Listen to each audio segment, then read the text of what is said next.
roof, the use of tear gas, rubber bullets, things to keep people away.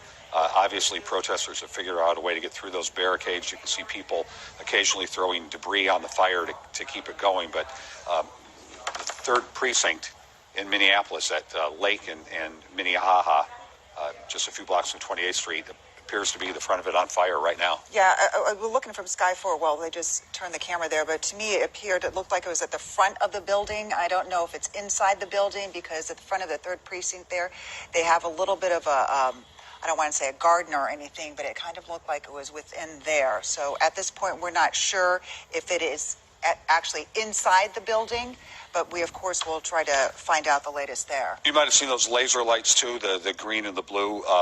Sometimes protesters will use those to shine at the helicopter pilot if they don't want them in the area. And that's why our Sky 4 is pulling out of the scene right now.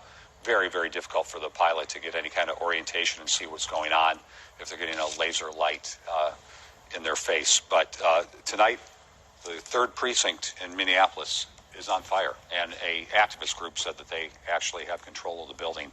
Of course, all this began because of the emotional death of George Floyd. The video surfaced of an officer pinning Floyd to the ground, had his his knee on his neck on Monday night. All of those officers have been fired. They're under investigation. And, of course, the protests and the tension has been growing ever since. David Schuman joins us now with more from the newsroom. David, you had an interesting perspective.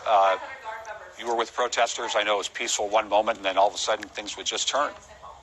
Yeah, we were out there all afternoon, and the first fires we saw were actually a little after 7 o'clock when a car was on fire in the Target parking lot across the street. But I've been watching that chopper feed for several minutes now, and we've been doing it from the station for safety reasons for ourselves and our crews. But it started as fires in the parking lot of the precinct, and now it has moved to what appears to be the front door, and other businesses surrounding the precinct also on fire. And just from walking through there today, there's already so much devastation, an AutoZone destroyed, and just so many buildings hollowed out with fire. And now there appears to be more tonight, which is just heartbreaking. The crowds you can see are massive, packed in, shoulder to shoulder.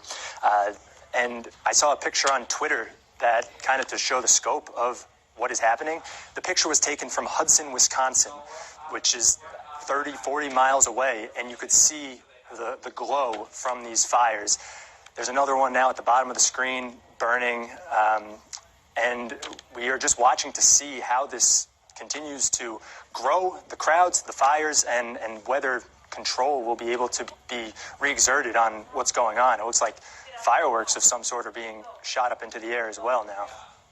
Hey, David, thanks. As we continue to look at this picture, you know, the other thing that's interesting is the chief directly 2 nights ago gave the use of tear gas and the use of rubber bullets, and gave police the authority to try to keep people out.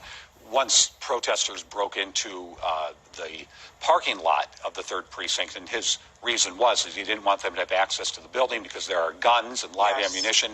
He didn't want them to have access to the cars because the cars have guns and weapons and live ammunition as well. Don't know if he was able to take those things out of there, but that's one of the safety concerns of having people take it over, besides the fact it's a huge public building with a lot of symbolic significance. Absolutely, and I know that the chief, as other state and city leaders, were saying that they respect the right to protest and to verbalize that.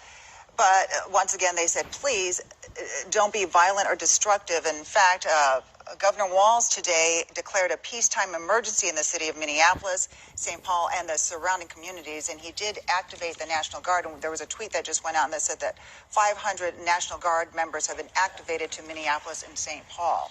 I got a tip call from someone today that said they saw a convoy of National Guard troops coming from Lester Prairie heading toward the Twin Cities. Can't say that they're the same group, but now that we have this word that 500 National Guard members have been activated, and it does take a while to get them organized and grouped, but as we've seen the last couple nights, the violence last night spread for 3 miles from the 3rd Precinct all the way down Lake Street into the Uptown area and some places that were removed from this. So now that this has happened with the fire, we're not sure what's going to continue, how this might spread. Maybe